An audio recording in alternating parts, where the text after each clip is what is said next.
लिए भी हाथ बढ़ाने को सब तरसते थे और वह आदित्य के पीछे चलती हुई न जाने कब उसकी जीवन संगनी बन गई थी। माँ बाप की इकलौती संतान थी गहना। बड़े नाजों से लाड प्यार से पाला था उसके माँ पापा ने। पापा शहर के जाने माने बिल्डर थे। इमारतें बनाकर बेचना बड़ा काम था उनका। गहना के जन्म के बाद तो उनका व्यवसाय इतना बढ़ा कि उन्होंने इसका श्रेय उसे दे दिया। गहना के मुंह से निकली कोई इच्छा खाली नहीं होती थी। शहर के अच्छे स्कूल में पढ़ने के बाद गहना ने अपने ही शहर के सबसे अच्छे कॉलेज में बीएससी साइंस में दाखिला ले लिया। पढ़ाई में तो होशियार थी ही, साथ ही साथ खूबसूरत भी थी। कॉलेज में पहले ही दिन उसके कई दोस्त बन गए। गहना कॉलेज के प्रत्येक समारोह में भाग लेती, पढ़ाई में भी प्रथम स्थान पर रहती। इसी कारण वह अध्यापकों की भी चहेती बन गई थी। हर कोई उसकी प्रशंसा करता न थकता। इतने गुण होने के बावजूद भी उसमें घमंड बिल्कुल नहीं था। घर में भी सबसे मिलकर रहना और माता पिता का पूरा ध्यान उसके द्वारा रखा जाता था। एक बार पापा को दिल का दौरा पड़ा तो गहना ने ऐसे संभाला कि एक बेटा भी ऐसा ना कर पाता। दरअसल एक दिन पापा जैसे ही शाम को घर पहुंचे तो गहना रोज की तरह पापा को पानी देने आई तो पापा को सोफे पर गिरा पड़ा पाया। गहना ने हिलाया पर पापा के शरीर में कोई हलचल ना थी। नौकरों और माँ की सहायता से कार से तुरंत अस्पताल ले गई और पापा को बचा लिया। तब से माता पिता का उस पर मान और भी बढ़ गया था। तब पापा ने कहा भी था कि लड़की भी लड़का बन सकती है, जरूरत नहीं कि लड़का ही जिंदगी को खुशहाल बनाता है।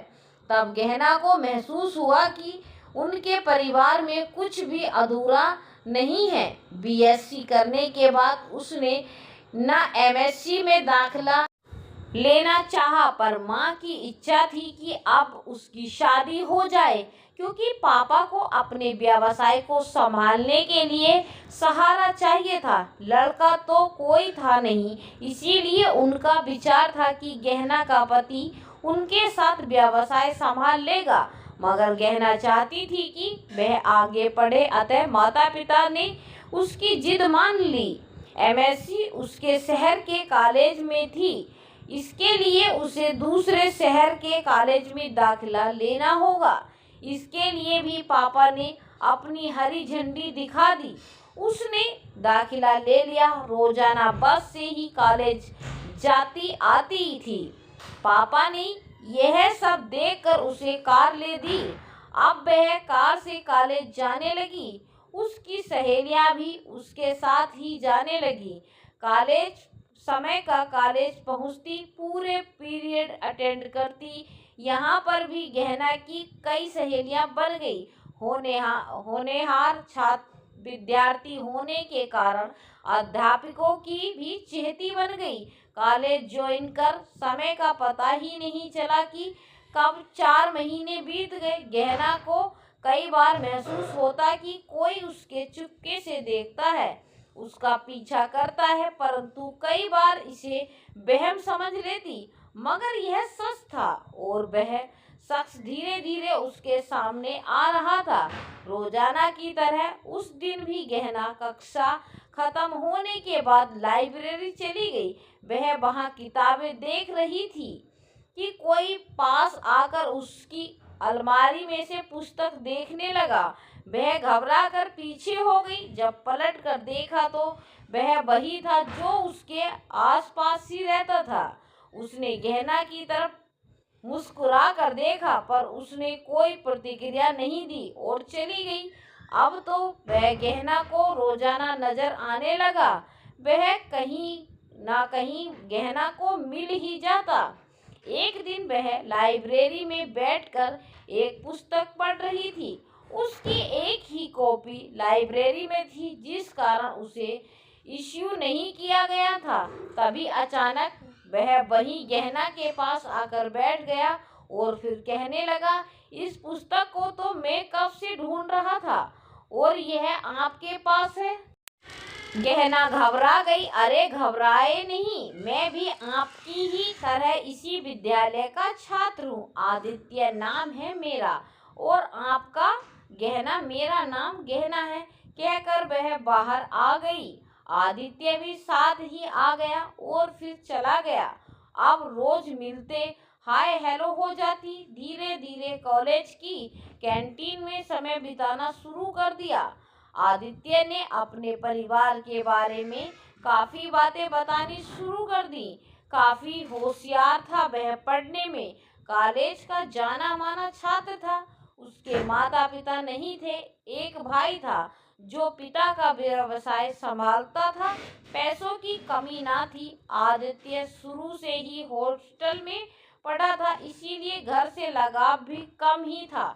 शहर में कॉलेज होने पर भी हॉस्टल में ही रहता था। भाई ने शादी कर ली थी, परंतु वह अभी पढ़ना चाहता था। इंजीनियरिंग का बड़ा ही होशियार छात्र था। उसे कई कंपनियों में नौकरी के ऑफर थे। बड़ी बड़ी कंपनियां उसे लेने के लिए खड़ी थीं। गहना का अब काफी समय उसके साथ बीतने लगा।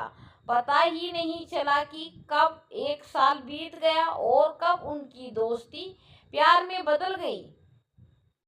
गहना के पापा का व्यवसाय काफी अच्छा चल रहा था, परंतु अब वे ज्यादा बोझ नहीं उठा पाते थे, क्योंकि अब उनकी उम्र और दूसरा शायद बेटा ना होने की चिंता। मगर उन्होंने यह गहना को पता नहीं चलने दिया। एक दिन गहना सहेलियों के साथ कॉलेज पहुंची ही थी कि घर से फोन आ गया कि पापा की तबीयत ठीक नहीं है। वह तुरंत घर चल दी। पापा को फिर दिल का दौरा पड़ा था। वह उन्हें अस्पताल ले गई। पापा दूसरी बार दिल के दौरे को सहन नहीं कर पाए। डॉक्टरों ने जवाब दे दिया, उनकी तो जैसे दुनिया ही खत्म हो गई।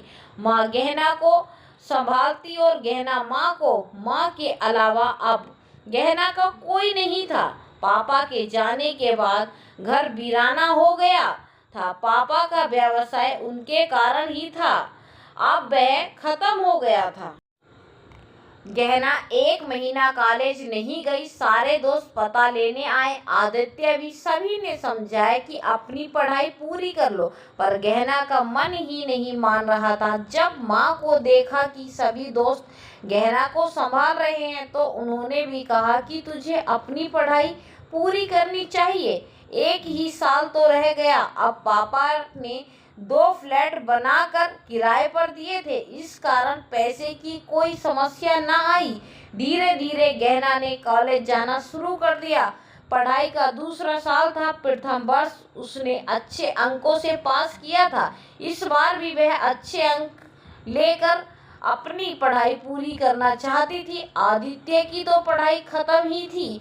उसने 2 महीने के बाद एक मल्टीनेशनल कंपनी में नौकरी ज्वाइन कर लेनी थी। बस कुछ दिन ही रह गए थे उसके। उस दिन गहना के पास आया था। वह कॉलेज की कैंटीन में बैठी थी। आदित्य के हाथ में छोटा सा गिफ्ट था। उसे गहना को देते हुए बोली, गहना इसे खोलो जरा। उसमें अंगूठी थी। उसे देख गहना ने पूछा, यह क्या है आदित्य?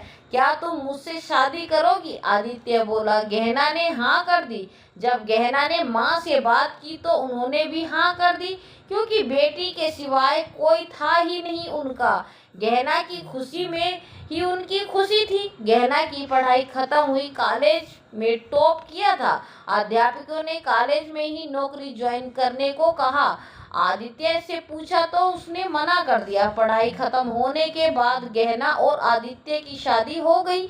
अपने ही शहर में उसकी नौकरी थी। काफी बड़ा फ्लैट था उसका। गहना को लगा उसकी जिंदगी ही बदल गई। वो बहुत खुश थी, क्योंकि उसका मायका और ससुराल दोनों ही एक शहर में है। किसी की अच्छाइयाँ तथा बुराइयों का पता धीरे धीरे ही लगता है। ऐसा ही कुछ गहना को आदित्य का अनुभव मिल रहा था। कॉलेज के समय कभी कभी आदित्य जब अपनी उपलब्धियों को बताता था, तो उन्हें सुनकर गहना खुश होती थी कि वह उसके सामने अपनी उपलब्धियां, अच्छाइयों को प्रकट करता है। मगर वह उसका घमंड था जो अब गहना के सामने आ रहा था। शादी हुए 4-5 महीने ही गुजरे होंगे। प्रत्येक काम में उसका नुक्स निकालना जरूरी होता था, जैसे उस जैसा निपुण कोई और है ही नहीं। गहना और अगर कोई जवाब देती तो सुनने से पहले ही चिल्ला पड़ता था। गहना गहना ने कभी बनाया ही नहीं था, परंतु अब तक काफी कुछ सीख गई थी, पर आदित्य को खुश ना कर पाई। नौकरानी के सामने भी खामियां निकाल देता। अरे तुम तो नौकरानी से भी गंदा खाना बनाती हो। टूट जाती थी अंदर से गहना। ऐसी ही जिंदगी के 5 साल बीत गए। माँ को भी अब गहना का दुख नजर आने लगा था, पर कुछ कह नहीं पाती थी, क्योंकि आदित्य गहना का ही चुनाव था। इधर आदित्य का व्यवहार, उधर माँ की चिंता। माँ बहुत अकेली पड़ गई थी। वो गहना के ने कई बार माँ से कहा कि उसके पास आकर रहो, पर वे नहीं मानती थी। गहना ने यह अपनी तरफ से कोशिश करनी चाहिए थी। अभी आदित्य से बात नहीं की थी इस बारे में। एक दिन पति का मूड देखकर बात की। आदित्य, माँ को बहुत अकेली पड़ गई है। पूरी बात सुनने से पहले ही वह बोल पड़ा, कोई बात नहीं, गहना उसके लिए एक केयर टेकर रख देती है। सारा समय उसी के पास रहा करेगी। पैसे मैं दे दूंगा, कहकर कमरे में चला गया। गहना अपनी जगह खड़ी रह गई। आदित्य को क्या पता कि माता पिता का प्यार क्या होता है परिवार। शुरू से ही तो हॉस्टल में रहा, ऊपर से उसके दिमाग में घमंड भरा हुआ था। इन्हीं कारणों से अपना भी परिवार नहीं बढ़ा रहा था। एक दिन तो हद हो गई, माँ काफी बीमार थी। केयरटेकर ने फोन किया। गहना ने जानना चाहा तो आदित्य ने वहीं रोक दिया। बोला, आज मेरी छुट्टी है, मैं नहीं चाहता कि तुम घर से बाहर जाओ। कम से कम छुट्टी वाले दिन तो घर रहा करो। माँ की तबीयत की बात तो केयरटेकर को बोल दो कि वे उन्हें दवा दे दें। गहना चाह कर भी ना जा पाई। माँ की तबीयत काफी बिगड़ रही थी, कुछ खा पी भी ही नहीं रही थी। गहना ने साहस करके आदित्य से बात की। माँ की तबीयत बहुत खराब है, उन्हें मेरी जरूरत है, क्या मैं माँ को यहाँ ले आऊं? आदित्य चिल्लाकर बोला, क्यों? क्या मैंने तुम्हारे खानदान का ठेका ले रखा है? तुम्हें पाल रहा हूँ, क्या यही कम है जो तुम्हारी माँ को भी उठा ले आऊं? तुमसे भी मैंने शादी इसीलिए की थी कि समाज में रहने के लिए एक सुंदर पत्नी चाहिए थी और घर संभालने के लिए एक औरत, ना कि तुम्हारी खूबियां देखकर। वैसे भी खूबी तो कोई है नहीं तुम में जिसका मैं वर्णन कर सकूं। और फिर तुम्हारी माँ के अब दिन ही कितने रह गए हैं, केयरटेकर है संभाल लेगी, उसे कहकर आदित्य चला गया।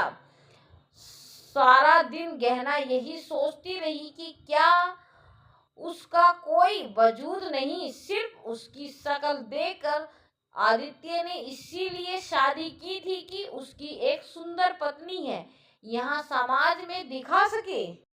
सारी रात गहना इन गुजरे सालों के बारे में सोचती रही। खाना भी नहीं खाया और ना ही आदित्य ने पूछा। वह तो शायद आदित्य के लिए कठपुतली थी, मगर आज तो पानी सिर के ऊपर से गुजर गया था। आज आदित्य ने उसे उसका स्थान दिखा दिया था। पहले भी 2-3 बार वह बेइज्जती होकर माँ के पास चली गई थी, परंतु फिर आदित्य के कहने पर लौट आई थी।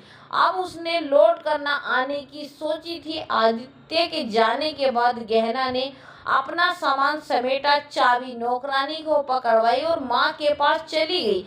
आज उसकी उन्हें जरूरत थी, उसकी माँ को, जिसने उसको इतना काबिल तो बनाया था कि वह अपनी जिंदगी खुद जी सके, ना कि खुद को अधूरा समझे। माँ ने देखा तो बेटी खुश होकर बोली, आदित्य छोड़कर गया है? नहीं माँ, मुझको आने में के लिए किसी ने की मंजूरी या साथ की जरूरत थोड़ी है। वह कब आए जाए पता नहीं चलता। गहना हंसते हुए बोली, यह क्या बोले जा रही है? माँ बोली, कुछ नहीं माँ, तुम्हें मेरी जरूरत है तो मैं आ गई बस।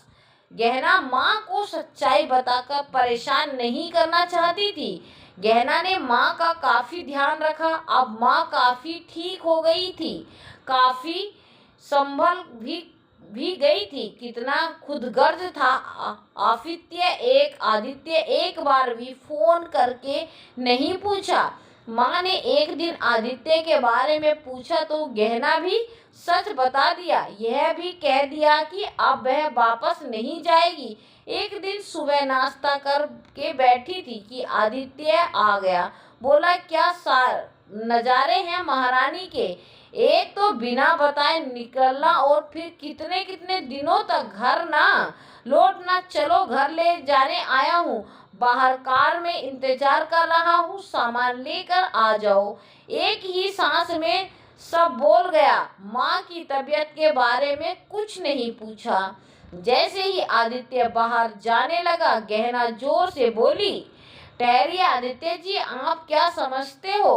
आप जब चाहेंगे कुछ भी बोल देंगे, जब चाहेंगे घर से निकाल देंगे, जब चाहेंगे लेने आ जाएंगे।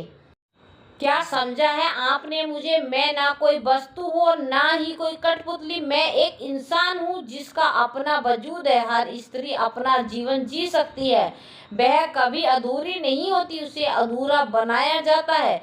क्या नहीं कर सकती वह बताती हूँ। क्या क्या कर सकती है वह? माँ बाप को संभाल सकती है, कमा सकती है, घर संभाल सकती है। इसीलिए कभी अधूरा ना समझना मुझे। जिंदगी कभी अधूरी नहीं होती। इसीलिए अब मैं आपके साथ नहीं जाना चाहती और आगे से गहना के नाम घर में कदम भी मत रखना। आदित्य हैरान हो गया था। उसने कुछ कहने के लिए मुंह खोला ही था कि गहना ने दरवाजा बंद कर दिया। आदित्य बंद दरवाजे को देखकर वहां से धीमे धीमे कदमों से चला गया। तो बस